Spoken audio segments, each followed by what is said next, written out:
All right, yeah. So with this question, it says Constable Phillips is investigating a fight at the football. He takes 2 witnesses back to the location where the fight occurred in the hope that this will help them remember the details of the incident. Using psychological terms, explain why returning to the crime scene, returning to the scene of the crime may assist the witnesses in their recall. And then it says, returning to the crime, this is your answer, returning to crime scene may assist the witness in their recall as this triggers context-dependent cues. Yep, this is correct. With the crime scene being an environmental cue to where the fight occurred, memory formed in that context or specific situation acts as a retrieval cue to help the 2 witnesses recall the memory and remember the details of the incident. Okay, let me just double check this question. Using psychological terms, explain why.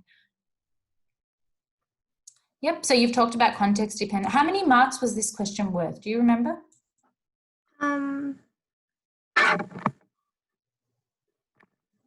Yep, I'll just go back to it right now. No worries.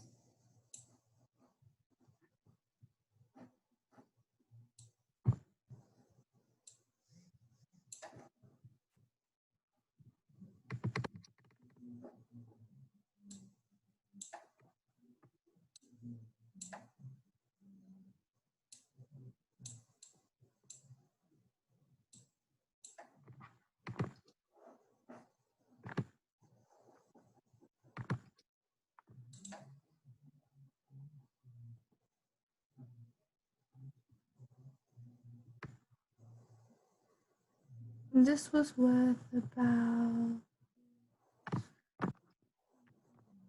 2 marks. 2 marks? Yep. Okay, so that's worth 2 marks. So I would give this 2 marks because you know why? It does have all the correct information in it. It's got basically the first thing you need to do, it says using psychological terms. So what they mean here is you got to use the name of a topic that we've learned about in psych in this outcome. So you've mentioned context-dependent cues, which is correct. So that's 1 mark automatically just for naming context-dependent cues. So you named context-dependent cues, you got 1 mark for that straight away. And the next mark, or where the other mark comes from, is you unpacking what context-dependent cues are. That doesn't mean you just give a general definition, but you're connecting it back to the scenario. So you're talking about the crime scene having environmental cues, or basically having situational cues that will help that person or help those 2 people or witnesses to recall the memory. So because you've mentioned that the context-dependent cue provides us with information about the environment as well as the situation and that location, those are all key words that will allow you to get the other 1 mark for unpacking that information or context-dependent cue and connecting it back to the scenario of the scene of the crime. So yeah, that would be a 2 mark answer. Does that make sense as to how the marks were allocated? Yep, thank you. No worries, all good. So you get 1 mark for naming, 1 mark for unpacking the scenario. And usually, like sometimes people who have no idea of how to answer this question, they leave it completely blank. But this is again a reason why it's always important to try your best to even take a guess, because look, even if you wrote context-dependent cues and didn't write anything else, you just wrote those 3 words, you're still getting 1 mark out of 2. And that's way better than getting 0 out of 2. Okay, so yeah, that's 2 marks. That's a good answer. Yep. Cool. Thank you. Miss? Yes. You know classical conditioning? Yeah. How does it form association between 2 events? Oh yeah, I will explain that. So let me just clear this screen first, and then I'll open up a new slide. Oops, I need to open up a new slide manually. Let me just quickly do that.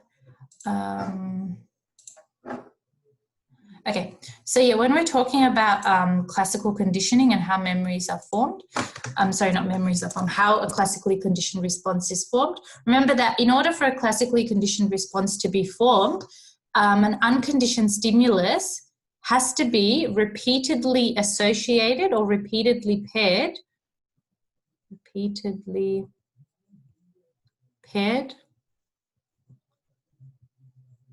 with a neutral stimulus. Okay, initially this is a neutral stimulus, it's not yet a conditioned stimulus. So what essentially happens is that an unconditioned stimulus, something that causes a natural response, has to be paired with an element called the neutral stimulus, which actually doesn't produce any response. Now, after the repeated pairing, what happens is that the neutral stimulus will actually start to produce a response. And this is when the neutral stimulus moves from being a neutral stimulus to actually becoming a conditioned stimulus. Okay, the minute that the neutral stimulus produces a response, it becomes a conditioned stimulus. And this usually happens in the during conditioning stage. That's when the neutral stimulus becomes the conditioned stimulus. So just to give you some examples so this makes a little bit more sense. Oops, during conditioning, didn't spell that right, but that's okay. Okay, so yeah, when we're talking about repeated pairing, what does that mean? That means that, for example, every time if a child goes to a doctor to get their vaccinations every year or every 2 years, if they go and every time they go, the injections are really painful and cause them a lot of pain, and it's the same doctor, the same family doctor they see every year that gives them that injection, what was originally the injection that caused the pain, injection equals to pain, and in this case the injection was the UCS and the pain was the UCR, okay? Because injections normally cause pain for most people. Even if you're not a kid, even if you're an adult, injections will usually cause pain. So this is the initial kind of response. Okay, when the child goes to the doctor, maybe the first time or the second time. Maybe by the 8th time the child has gone to get their injections, and this has taken place over a few years time period, the child has started to associate the doctor with pain, the doctor with this sense of fear. Okay, so then rather than the injection causing them pain and fear, it's actually the sight of the doctor that's giving the injections that causes that pain and fear. Okay, and now the elements are actually going to change because now, because of the repeated association between the UCS, which is the injection, and the doctor, who was originally our neutral stimulus, because a doctor should never make you feel scared or painful in a natural situation, the doctor has now, because he's repeatedly given the injections that have caused the pain to the child, the doctor has now become the conditioned stimulus. The child has learned or been conditioned to show a fear response or to feel a sense of pain when they see the doctor, even if the doctor's not giving them the injection. Okay, and because the doctor has now become the conditioned stimulus, the name of the response is also going to be different. So the response is going to be pain and fear due to seeing the doctor or due to the doctor. Okay, not due to the injection anymore. Whereas originally, the child only felt pain and fear due to the actual injection that was being given. So what's happened is the child has kind of transferred the reason why the pain and fear happens from the actual injection to the actual doctor who's giving the injection. So, Miss, is it like because they're similar in nature? Not that. Because I have this multiple choice here. Yep. And it's kind of confusing on which answer it should be. Okay, what's the multiple choice? Just read it out. It says in classical conditioning, learning takes place by association. This means that an association forms between two events that are similar in nature, are completely unrelated, have similar consequences, and occur closely together in time. Okay, so the best answer would be the last option, which is occur closely together in time. You know why? Because like we said, a lot of the time when you are, when we're talking about classically conditioned responses, we can't just have, for example, we can't just have the doctor coming to see the child and then giving the injection 2 days later. The child won't make the association between the doctor and the injection. The same thing with Pavlov's study. You can't have Pavlov ringing the bell and then giving the food 24 hours later. They always have to be close together in nature. Remember we said usually, usually like when you're first training that response or conditioning that response, you have to ring the bell and then maybe present the food like half a second later, even more later than that, and the dogs won't actually make the association that every time Pavlov rings the bell, I get a bowl of food. They won't make that association. So this so they have to be close together in nature, meaning that the UCS and the NS have to be repeatedly paired together. And when they are repeatedly paired, the pairing happens close together in time. Okay, so the doctor comes into the room, gives the child the injection. Okay, the next month the kid comes in, the doctor comes into the room, gives the injection. It's not like there's a big time gap between both of those events happening. They happen very closely together in time. Why we say the answer is not that the events are closely related or similar in nature is that classically conditioned responses don't have to be similar to each other in terms of the elements involved. For example, with Pavlov's study, if you think about a bell and a bowl of food for the dog, they're not related, they're not similar events. Even in this scenario, a doctor and an injection, they're not similar events, they're two different events or two different things. Okay. Can you say that they have similar consequences? Usually with classical conditioning, we don't talk about consequences. Consequences is something we talk about in the operant conditioning theory. Okay. Yeah, so remember, operant conditioning is all about the antecedents, the behaviors, and the consequences. So we don't actually talk about consequences in classical conditioning at all. So if you ever see the word consequence in a classically conditioning question, that would be the wrong option. Okay, you would never choose that option. Yeah, because in conditioning, the main language we use is when we talk about UCS, NS, CS, CR, and the UCR. Those are our main words or main keywords that we look out for. That's for classical conditioning. And for operant conditioning, the main 3 words or the main keywords we look out for are the ABC model. So your antecedents, your behavior, and your consequence. That's for operant conditioning. Right. Yeah. So just be familiar with the keywords of each model. And we call that the language. Okay. So if you ever get a question saying that using the language of classical conditioning, that means you're going to be using these words. If you get a language that says if you get a question that says using the language of operant conditioning, you're going to be connecting it back to the antecedent, the behavior, and the consequence. So that's using these words here. Okay. Okay. So those are just keywords or key terms of each model. Yep. Does that make sense? Yeah, thank you. No worries. All right, I love your little YouTube channel. I know. I went and watched the. So cute. I thought that it'd be easier to just put it on you. I don't know why I didn't do it earlier, to be honest. Yeah, it's so good. My laptop, it suddenly shut down and I lost all of my recordings. Oh, really? Yeah. Oh, that's all right. I just thought it's easier to put it on there. I actually thought like it's a big process. I'm like, no, I could never put a video on YouTube. It's going to take so long. It's going to be so technical. But it was actually so easy. It wasn't actually hard at all. Doesn't it take long? Huh? Doesn't it take long? No, it doesn't. It doesn't take long. Maybe like if my videos were like more like bigger in size or like kind of like bigger quality or something, like it would take longer. Okay. I don't know. But yeah, it's good. Easier. Because like when I put the links on, and I had this like issue with the other subjects I do as well, like when I put the links on Social Stream, I feel like what happens is like the more the comments that are posted on Social Stream, you kind of miss out on the links and then you can't find them later on.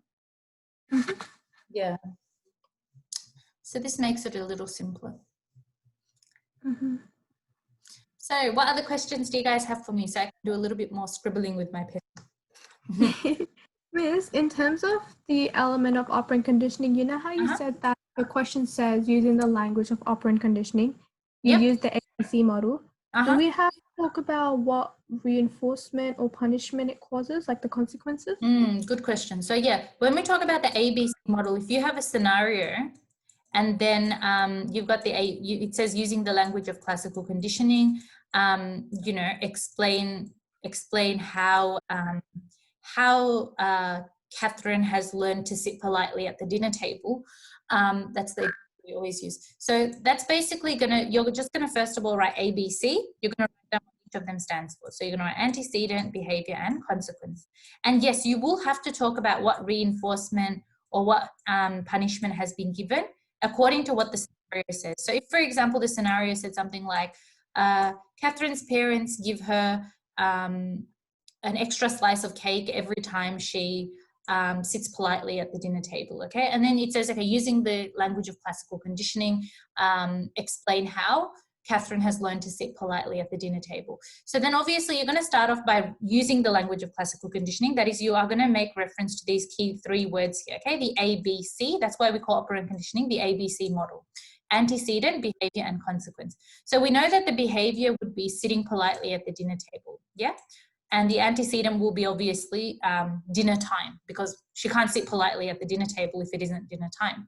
Now, the consequence of that, and what this is kind of connected to your question now, is that you're going to write down that, okay, every time Katie sits politely at the dinner table, she gets a slice of cake, an extra slice of cake. And in brackets, you're going to write down what kind of consequence that is. So what kind of consequence is getting a slice of cake? Positive reinforcement. Yeah, exactly. It's reinforcement, and it's the positive type because she's getting something pleasant, a pleasant consequence. So essentially what you would write for the consequence here is you would write every time she sits politely at the table or at the dinner table, she receives an extra slice of cake. And then all you're going to do to make it really specific, extra slice of cake, in brackets, you would just simply write positive reinforcement. So you're actually specifying what type of consequence it is. And in doing so, you are using the key word of the model, which is positive reinforcement. Okay, that's all you basically do. So you've mentioned what the consequence is and you've linked it back to the scenario, the extra slice of cake, and then you're specifying or you're classifying that consequence as being a positive reinforcement. Okay, yeah, that makes sense. Thank you. Yeah, no worries, all good.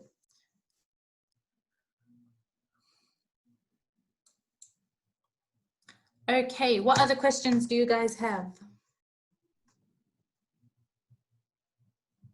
Or any other topics you need help with? Yes. Yeah? Can we do at Reese's reptiles, Mary rabbits? Say it again. Can we do at Reese's reptiles, Mary rabbits? Oh yeah, that. You mean my stupid memory tip? What was it for? Observational learning, yeah? Yeah. What about that is confusing? Can we do like an example? Oh yeah, sure. I think I already had an example, but I'll just think of another one. So if we're, for example, talking about if we're talking about somebody who is like who's got a sibling, an older sibling who plays you know, basketball or something, okay, and then look up to that older sibling and they want to play basketball too. So you might have a little scenario about someone who you know, basically watches their older brother or older sister play basketball and then wants to kind of play basketball in the same way as them. And then it would say, wait 1 second, then it would say, yeah, using the language of observational learning, explain how, you know, how little Timmy might, you know, might be motivated to reproduce the behavior of his, you know, brother, or explain how little Timmy might, you know, learn to play basketball as well. Okay, so if it says using the language of observational learning, or if it says something like referring to the steps involved in observational learning, or if it says something like using the elements of observational learning, all of these things are essentially the same thing. They're just basically asking you to refer back to our memory tip of at recess, reptiles marry rabbits, or armor, if you want to remember it like that. Okay, those are our steps. So remember, the A stands for attention, the R stands for retention, the other R stands for reproduction. Then we've got M for motivation, and we've got R for reinforcement. Okay, so that's basically what the steps of observational learning are. So remember that we've got specific keywords that we look at. So for example, with A, we know that A is, 1 second, okay, text draw, okay. So yeah, A is always about the attention side of things. So when we're looking at attention, we're basically looking at, what have I done? Oh, here we go. Okay, so when we're looking at attention, it's whoa, that is really font. What have I done? Okay, so yeah, A is attention. So attention basically means that little Timmy is going to be sitting there on the porch watching his brother play basketball with his friends. Okay, so he's watching, okay, he's paying close attention, he's focusing. We don't use the word, I just used it now, but we shouldn't use the word attention in our response. So we should say, okay, little Timmy is watching his brother play, or he's focusing on his brother play, or he's noting or realizing that his brother is playing basketball outside. Okay, so something. So he's like recognizing the behavior. Yeah, he's recognizing the behavior. Yeah, all of those are good words that we can use under attention. Now, under retention, what we're going to use, retention is all about how little Timmy is going to remember how his brother plays basketball. So you could say, for example, that little Timmy is trying to memorize, okay? Or you can say commit to memory. Okay, these are just all options. You don't have to write all of them as long as you just write one of them. Okay, he's trying to commit to memory the different steps that his brother takes when he plays basketball. Okay, you can say that his brother, that little Timmy is trying to mentally represent the steps that his brother takes when he plays basketball. Okay, mentally represent all the moves that his brother does during basketball. So that's basically the key words we're looking for when we talk about retention. When we talk about reproduction, well, little Timmy needs to be able to reproduce that behavior in a physical way, in a way that is involving some kind of behavior or action. So basically you're going to be talking about words like, you know, little Timmy should be able to physically reproduce. Now, if little Timmy is actually very, very little, he might not be able to physically reproduce the behavior. Okay, obviously, you can't have a little kid playing basketball. They're not physically developed as yet. So if little Timmy is actually still very small in stature, he wouldn't be able to physically reproduce the behavior. And so that you would then write that in your response.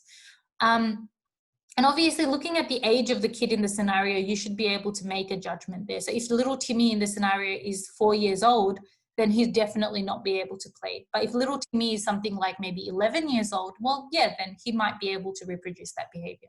Okay, so reproduction is physically reproduce or physically act out. So those are the key words we're looking for in a response like that, okay, when you're talking about the reproduction stage. Now, the next stage is called motivation. So motivation means that little Timmy needs to have some kind of drive, some kind of urge, some kind of encouragement there to basically reproduce or physically act out what his brother is doing, what his brother is playing, which is basketball. Okay, so in this case, we could say like little Timmy looks up to his brother. You know, you need to be driven to show that behavior. So driven, you need to be encouraged to show that behavior. I can observe someone doing something. I can observe someone, you know, I could be at a basketball game watching someone play basketball. I could be, you know, doing yard duty, watching people play basketball or play a game. But if I'm not personally driven or personally encouraged or motivated to do that myself, well, even if I observe everything really well, even if I memorize the steps, I'm not going to feel like I want to do that myself. Okay, so you have to have a personal motivation there to reproduce the behavior that has been observed. So even if is that the reactions? The reaction is connected to the reinforcement. So the reinforcement is like what you receive for showing the behavior. No. For like motivation, like do they have to perform an action in order for the other person to get the motivation? You mean the person, the observer, or the person being observed? The one being observed. Yes. Okay, so in order for us to have motivation, usually we are watching someone actively doing something. Yeah. Okay. So like he can't say it, he has to like do it. He has to do it, yeah, exactly. So reinforcement is the last step. Now reinforcement is basically if little Timmy is to play basketball and then his parents are like, wow, you play just like your big brother, or wow, you're going to be even better than your big brother by the time you're his age. That's reinforcement. That's basically positive reinforcement because it is a positive consequence. Now it might not necessarily be positive. If his parents are like, oh my God, you can't play to save your life, just get off the court. if they like give you a more negative consequence or a punishment, or they put you down for trying to play, then obviously that's not going to be positive. In our scenario, if Timmy is praised by his parents, then that would be a positive consequence of positive reinforcement, and that's going to increase the likelihood that little Timmy is going to be motivated or encouraged to play again in the future as well. Okay, so reinforcement actually directly affects motivation as well. Okay, future motivation is influenced by the kind of reinforcement we get the first time we physically reproduce or replicate that behavior that we've observed. Does that make sense? Yeah. So that's basically... Is it like always likely to repeat? No. So it depends on the consequence that you get. For example, if I watch my mother baking a cake, and if I do all the steps correctly, so I paid all my attention, I've retained it, and I've reproduced the steps correctly, but for some reason or another, maybe the oven knob was turned on too high, maybe something happened, maybe I didn't mix the ingredients properly, or something happened. If the cake doesn't come out that well, or if the cake comes out perfect, but then my mom's like, you know what, it's not really that great, or you know what, like I could make it better, or something like that, then that would basically be something that discourages me. Okay, I'm not getting a positive reinforcement there. The reinforcement is missing. I'm rather getting punished or being put down for making that cake. So obviously in the future, I'm going to have no motivation to make the cake. Okay, so that's basically the impact of a negative consequence. So the motivation has to increase in order for the behavior to repeat in the future. Exactly, yeah. If you're not motivated, if your reinforcement, if you've got a negative, if you've got a negative kind of consequence, like a punishment, someone made fun of you for trying out that behavior or something like that, then obviously your future motivation is not going to be there. Okay, so these two influence one another. Yes. Yeah. Reproduction is when we actually physically reproduce the behavior, the learner. Yeah. So wouldn't motivation go before reproduction? Why is motivation after reproduction? Because aren't we supposed to be motivated to do the action in the first place? Yeah, there's no specific, listen, in terms of these two elements here, it's not like a specific order, especially with these two. Because like you said, yeah, you do need to be motivated to reproduce the behavior, okay? So you're right, there's no specific order to this. The reinforcement obviously always comes last after you've shown the behavior, after the reproduction has occurred, but the motivation could be there right from the beginning, and that's why I've chosen to pay attention in the first place. But usually when you write out your response, we just write it out like this, because that's just the format that we use. Yeah. But again, motivation could come at any stage.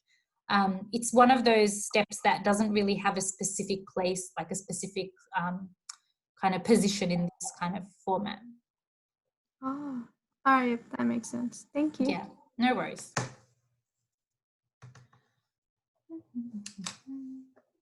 All righty, what other questions do we have?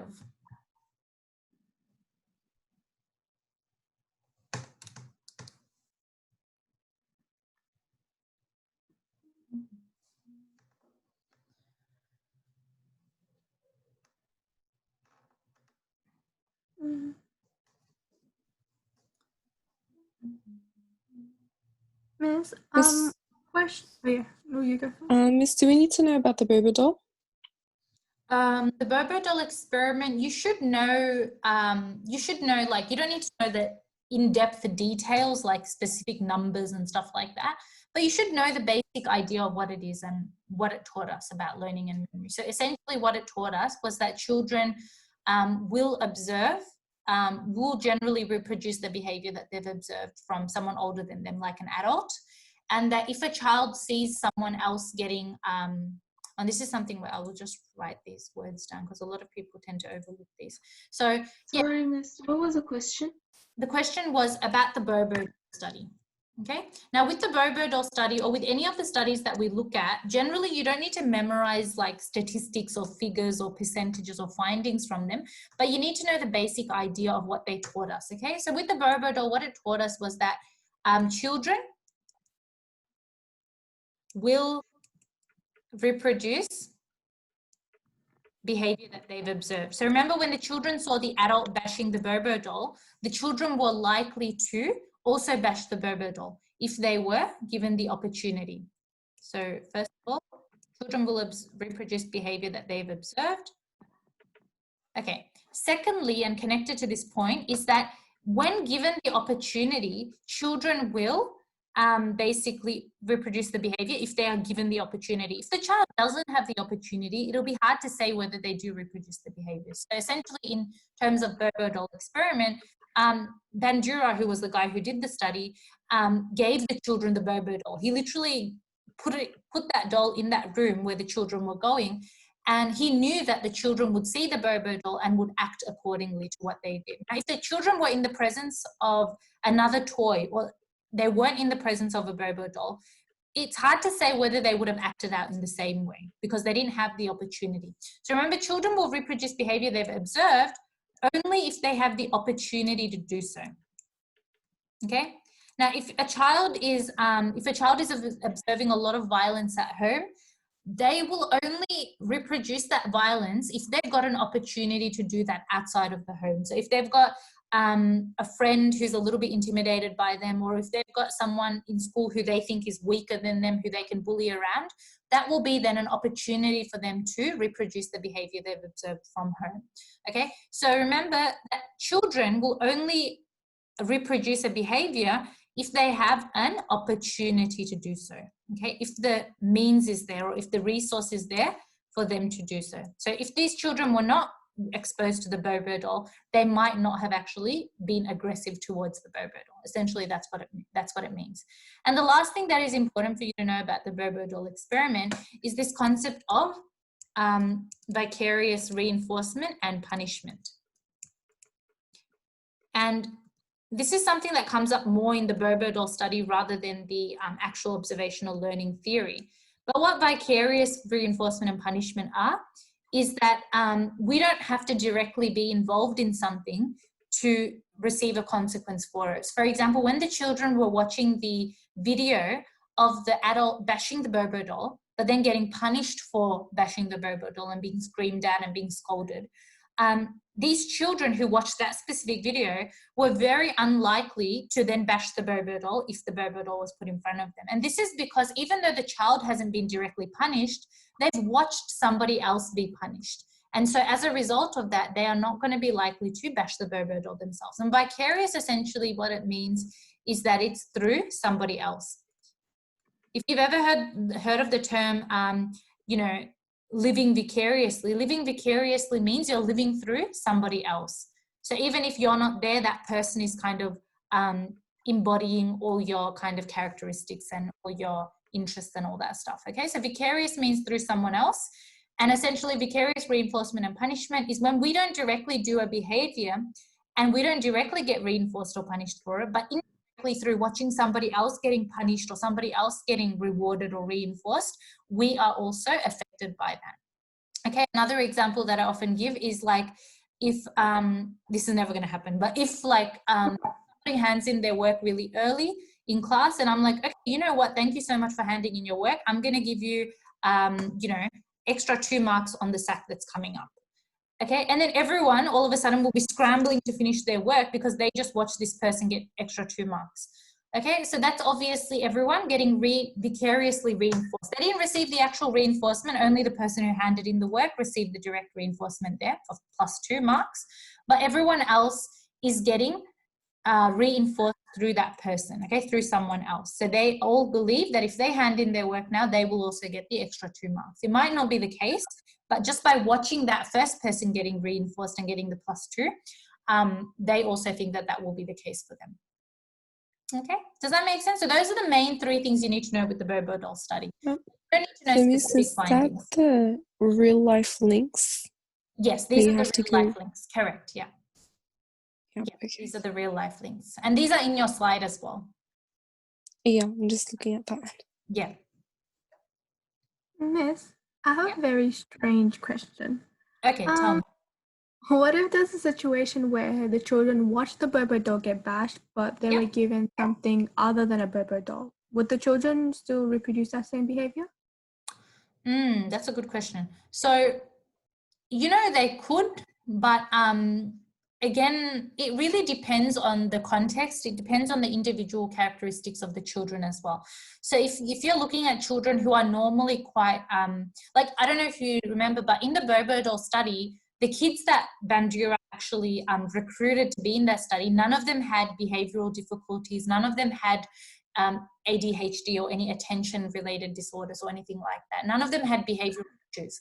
So these were just normal kids. But if we were to, for example, have kids who did have behavioral issues, who had a lot of discipline issues, we might expect that, yeah, even if these kids were not given a Bobo doll, they would be likely to still bash any toy that was given to them, okay? It really depends on the individual characteristics of the observers, and also their past experiences. So a child who is already exposed to a lot of violent TV shows, a lot of violent video games or computer games, is going to be more likely to act out and show aggressive behavior compared to a child who only was exposed to the aggressive behavior through the Bobo doll. Yeah. Okay. The fact that children are you know, conditioned to show aggressive behavior, not just through what they observe in real life, but even through what they observe on TV, in movies, in video games, all that kind of stuff as well. Okay, so it doesn't have to be something, because children often can't tell the difference between reality and what they see on TV or what they see in their imagination. So a lot of the time we know that there are multiple things or multiple shows on TV that do show violence, that do show aggression, that use aggression as a, you know, kind of comedic, to some comedic effect or for some kind of humorous effect there. And so if children do think that these things are cool or that these things look appealing, they might still show that aggression, even if they're not directly exposed to that aggressive act or violence. Yeah. Miss, Yep.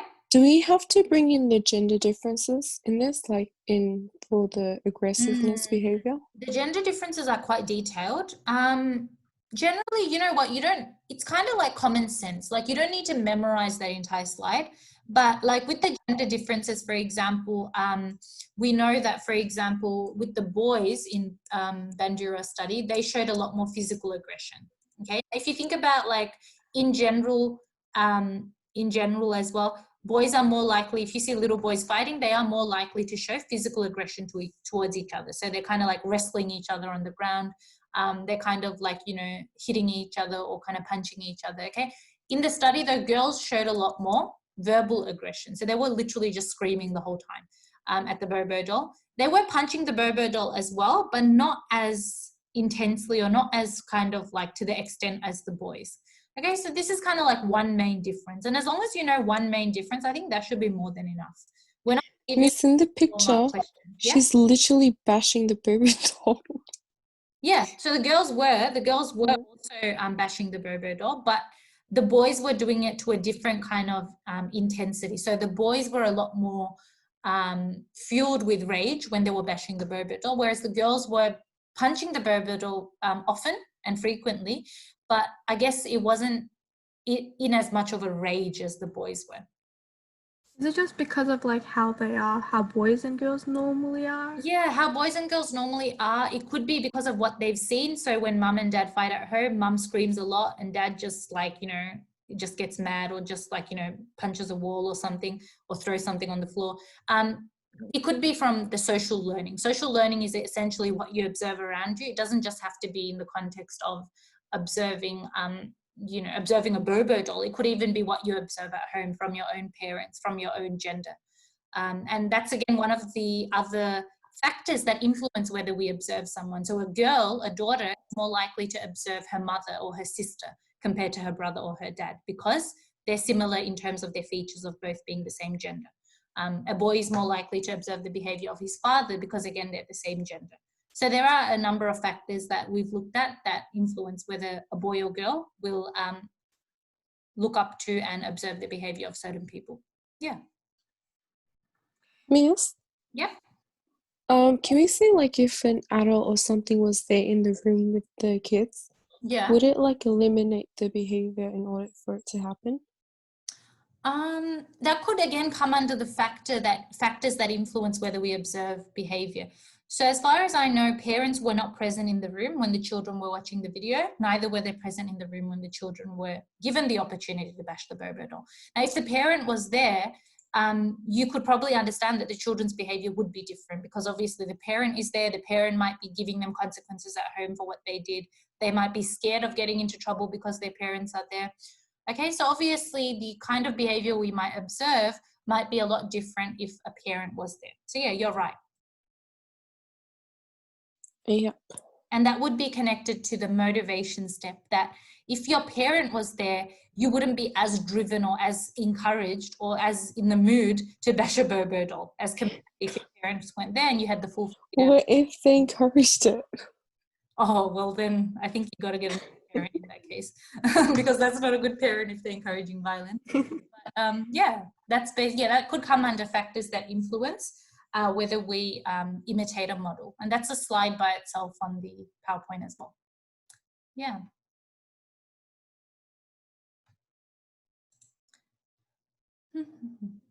Alrighty, what other questions do you guys have? Any other questions?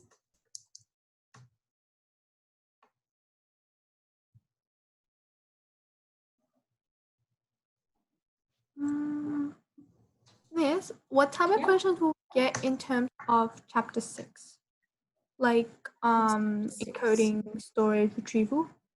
Oh, that's just the memory chapter. So obviously we will have questions in there about Atkinson-Shiffrin model, because that is the main model there. So just know the main features of the model. You know, what's not like definition wise, like you don't have to memorize definition. The structural features. Yeah, just understand, for example, like what are the names of the stores, you know, what does the Atkinson-Shiffrin model tell us about memory? It tells us that there are 3 stores, that each of those stores have different durations and capacities. Just that kind of stuff, essentially. You know, what example of a sensory memory, okay? So you could say an example is iconic memory, an example is echoic memory. Yeah, and just know the durations and capacities as well, because again, that's a key part of the model. What else? What else is in? Miss, what type of question will we get? Yeah. What type of scenario-based questions will we get in terms of like organization of long-term memory, like explicit and implicit memory, and then going more in detail? So yeah, you might get the example. So remember, a lot of the we do a lot of like brain damage and a lot of like Alzheimer's disease in chapter 7. So if we were to give you like an example of a person who's injured their hippocampus, or a person who has had their amygdala removed, or a person whose cerebellum is damaged, you should be able to think about, okay, what is the function of the cerebellum? And then you should be able to say, okay, well, if a person's cerebellum was damaged, they might have issues in terms of their memory of like muscle, certain like, you know, muscle memory, certain like memory related to skilled sequences of movement. So if the person could, for example, play a piano before the injury, after the injury to the cerebellum, they might not be able to play that as well, because their ability to do skilled sequences of movements is affected. So yeah, it's just a matter of knowing the actual main function of memory that each of those brain regions has. And then if you get a scenario about a person who's got one of those brain areas damaged, you can then obviously just use that information and then apply your knowledge into that question. Okay. Yeah, those are the main kinds of questions that you could be asked. Miss, if we get a question on fallibility of memory, what are the points that we have to include? So remember, fallibility of memory is directly connected to Loftus's. Okay, Loftus is the main study under that topic of fallibility of memory. So your fallibility of memory is basically connected to your memory reconstruction. And obviously memory reconstruction is connected to Loftus. So all the things that you would talk about when you talk about Loftus, you will also talk about when you are asked anything with reference to fallibility of memory. Okay, so fallibility of memory is exactly the same kind of stuff you would talk about when we talk about Loftus's study. Okay, so obviously you're going to be referring back to things like leading questions. You are going to be referring back to the concept of reconstruction, and you're going to be talking about what does fallible mean? Fallibility means that it's prone to error. So you're going to be basically emphasizing on the fact that our memories are prone to error. They're never fully accurate, and they're never fully 100% like error-free. They are always prone to error, and they are imperfect. Okay, our memories, no matter how good we think our memory is of a past event, that there is a very high chance that we have reconstructed even a teeny part of that memory, and that for that reason our memories are fallible. They are prone to error, they are prone to mistakes, and they are prone to being unreliable because we do reconstruct our memories, okay, according to what we see, according to what we do. So obviously there have been numerous studies conducted where people who've gone through traumatic experiences, people who have had very, how would you say, like very difficult experiences that they've had to live through, that these people like 10, 15 years down the track, the actual memory of those events is a little bit like less intense than what it was originally. And so they might leave out certain details that might have really troubled them or disturbed them, okay? And we call this like the suppression of memory. Okay, certain things we just consciously try to forget, or even unconsciously we try to forget those things because they were so disturbing to us. So yeah, that's what fallibility of memory is. Whatever you talk about in Loftus, you also talk about in fallibility of memory and vice versa. Yep, makes sense. Thank you. No worries. Alrighty, any more questions?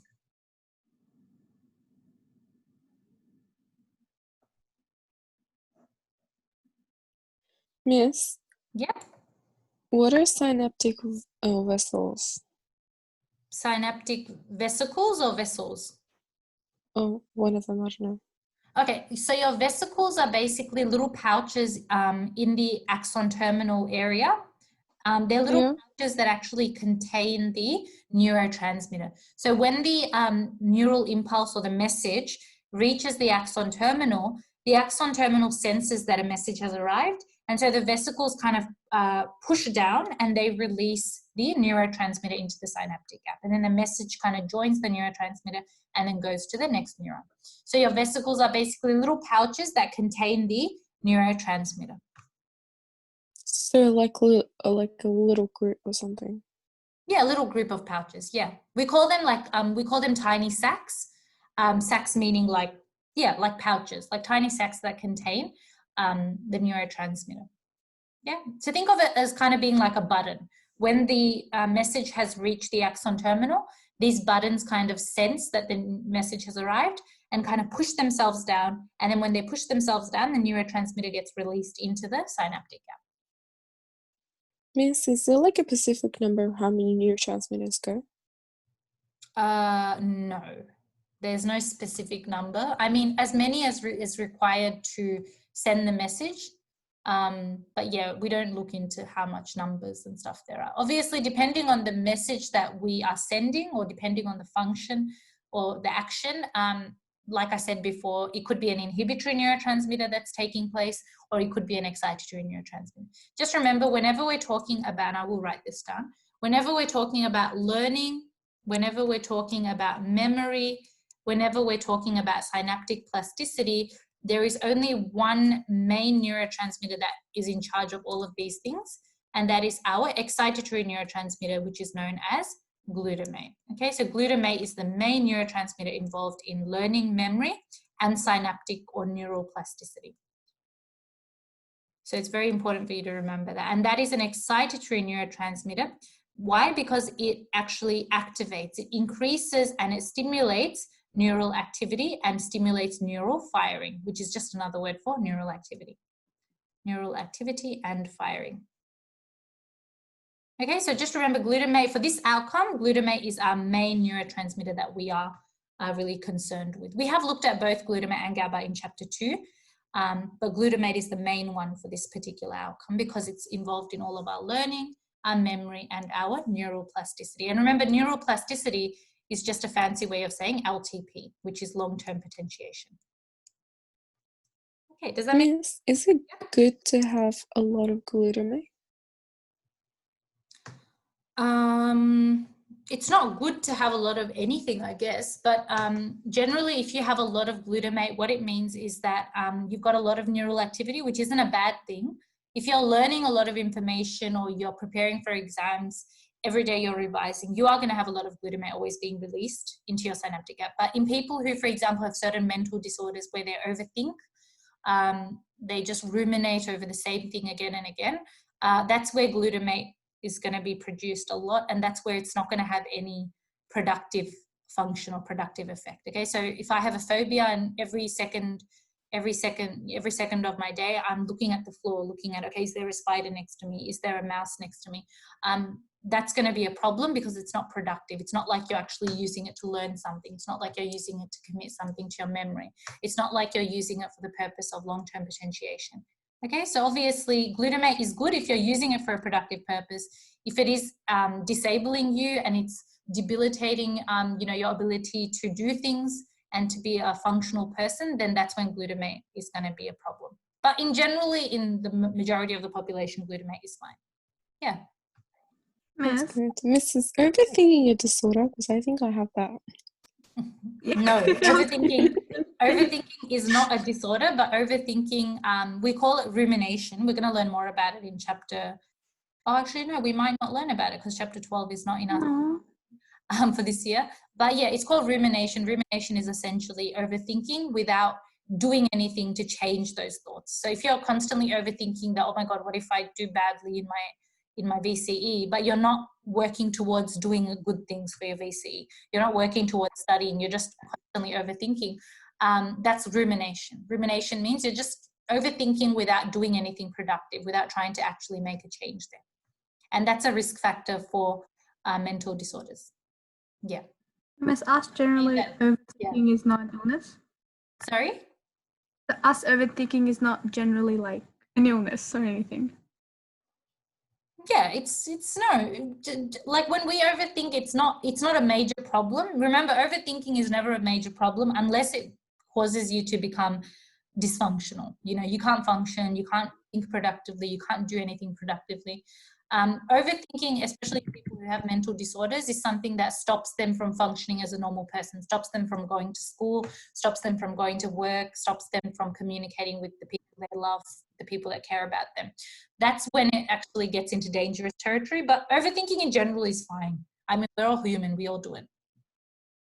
Okay. Yeah.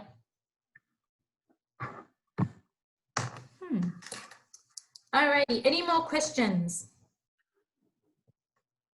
I think everything's good. Everything's good? Alrighty. If you have any other questions, just email me anyway. And I'll just quickly jot down what you need to do tomorrow on this screen so we all remember it. So the first thing you're going to do tomorrow is you are going to RSVP via the calendar event. Now this calendar event is going to be active from about 1:25. Okay, so at 1:25 it will be visible on the toolbox page. As long as you've RSVP'd by 1:40, it's fine. But for those of you who want to get in a bit early, it will be visible from 1:25 p.m. Now, number 2, you're going to click on the Zoom link. I'm going to post that link both in the RSVP information box as well as on the social stream. So you click on the Zoom link, and that Zoom link is going to take you into the Zoom assessment room. And that's where we are all going to be as a class until 3:30, until the assessment ends. Number 3, when you come into Zoom, we are going to listen to all the protocols. We're going to basically run through the instructions, answer any last minute questions. And this is going to basically happen from 1:40 until about 1:55. So for the first 15 minutes. At 1:55, I'm going to ask all of you to log into EP so that you've got that page nice and ready to go. And hopefully before this, you should, if you did have any EP issues or your username or password you can't remember, you should have sorted all of this out hopefully by today or by tomorrow morning before the actual SAC. Okay, and obviously about 1:58, so 2 minutes before the assessment starts, we are going to give you the access code. And that access code you're going to type into your EP box, and that will then open up the SAC for you. And then you will start the SAC. And the SAC will run from 2 p.m. So it's not going to open for any of us. It won't even be open up for us teachers until 2 p.m. So from 2 p.m. to 3:30 p.m., that's the SAC time, okay? And obviously the SAC will automatically close at 3:30 p.m. So you do need to submit that before then. All right, is that all clear? I will post these instructions in detail as well. Okay, so we all know what to do. All right, so that's about it, I suppose, for today. Yes. Yeah, just keep going through. Yep. You know, when you're talking about the Loftus study, Yep. if it asks you to talk about it in the thingy SAC, yeah. Do we have to go in depth and talk about the context cues or something like that? Context cues? If it asks you to draw on specific psychological concepts, then yes. If it just asks you in terms of Loftus only, then you just talk about Loftus only. So wait, go again. I missed that. So if the question says drawing on psychological concepts as well as Loftus, then that's a clue that you do need to talk about context-dependent cues.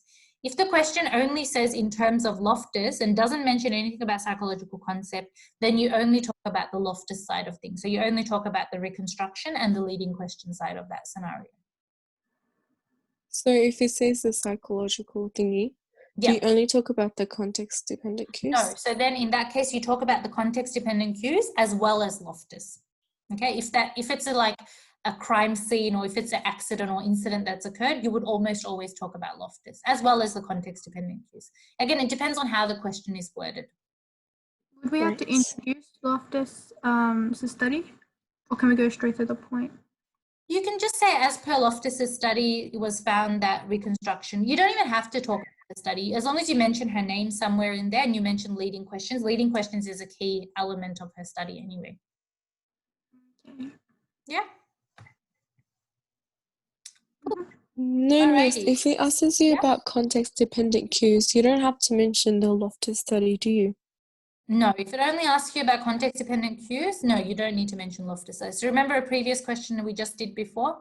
We did mention Loftus. It was just about dependent cues. Yeah. So if it asks you together, then you have to mention it together.